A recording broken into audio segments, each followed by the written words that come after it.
When the Buddha had remained as long as he wished at Ambapali's grove, he went to Beluva, near Vesali. There the Blessed One addressed the brethren and said, "Mendicants, take up your abode for the rainy season round about Vesali, each one according to the place where his friends and near companions may live. I shall enter on the rainy season here at Beluva." When Buddha had thus entered on the rainy season, there fell on him a dire sickness, and sharp pains came on him even to death. But the Blessed One, mindful and self-possessed, bore his ailments without complaint. Then this thought occurred to the Buddha: it would not be right for me to pass away from life without addressing the disciples, without taking leave of the order. Let me now, by a strong effort of the will, subdue this sickness and keep my hold on life until my time has come. And Buddha, by a strong effort of the will, subdued the sickness and kept his hold on life until his time should come, and the sickness abated. Thus Buddha began to recover, and when he had quite got rid of the sickness, he went out from the monastery and sat down on a seat spread out in the open air. And his beloved Ananda, accompanied by many other disciples, approached where the Blessed One was, saluted him, and taking a seat respectfully on one side, said, "I have beheld, Lord, how the Blessed One was in health, and I have beheld how the Blessed One had to suffer.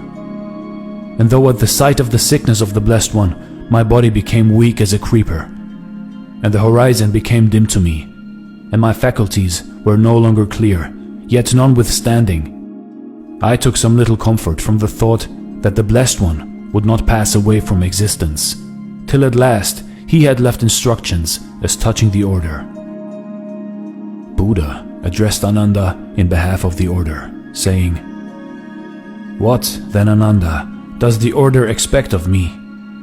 I have preached the truth, without making any distinction between doctrine hidden or revealed. For in respect of the truth, Ananda, the Tathagata has no such thing as the closed fist of a teacher who keeps some things back. Surely, Ananda, should there be anyone who harbor the thought, 'It is I who will lead the brotherhood,' or 'The order is dependent on me,' he should lay down instructions in any matter concerning the order. Now the Tathagata, Ananda, thinks not that it is he who should lead the brotherhood, or that the order is dependent on him. Why then should the Tathagata leave instructions in any matter concerning the order? I am now grown old, Ananda, and full of years. My journey is drawing to its close. I have reached the sum of my days. I am turning 80 years of age.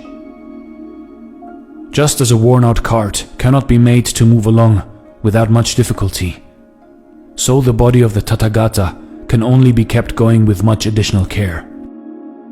It is only when the Tathagata, Ananda, ceasing to attend to any outward thing, becomes plunged in that devout meditation of heart, which is concerned with no bodily object. It is only then that the body of the Tathagata is at ease. Therefore, Ananda, be you lamps to yourselves, rely on yourselves, and do not rely on external help. Hold fast to the truth as a lamp.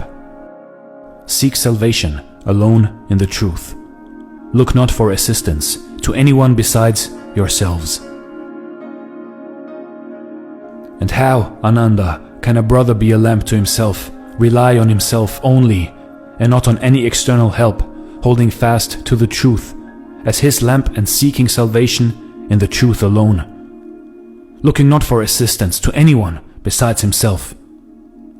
Herein, Ananda, let a brother, as he dwells in the body, so regard the body that he, being strenuous, thoughtful, and mindful, may, while in the world, overcome the grief which arises from the body's cravings. While subject to sensations, let him continue so to regard the sensations that he, being strenuous, thoughtful, and mindful, may, while in the world, overcome the grief which arises from the sensations. And so also when he thinks or reasons or feels, let him so regard his thoughts, that being strenuous, thoughtful, and mindful, he may, while in the world, overcome the grief which arises from the craving due to ideas or to reasoning or to feeling.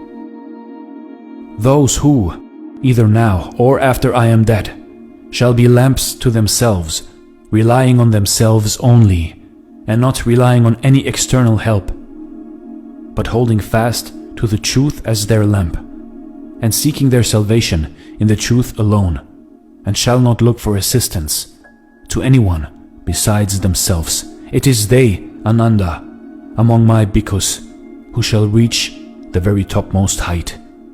But they must be anxious to learn.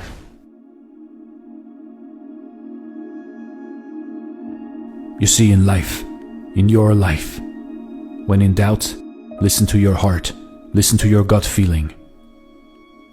You must be the rock standing in the ocean. If you have no one to hang on to, be your own rock, be your own savior. That is the only way that the Buddha reached enlightenment. He was dependent on himself and his thoughts and his ideas about life. This is the final message that the Buddha left for us. To find enlightenment, look inward, and inward only. Rely on yourself and not on the outer. You can know this secret, but you have to truly understand this secret. With all of your being, with all of your atoms combined in your body, to truly become enlightened. This is Dare to Do Motivation, Stories. Thanks for watching, and stay blessed.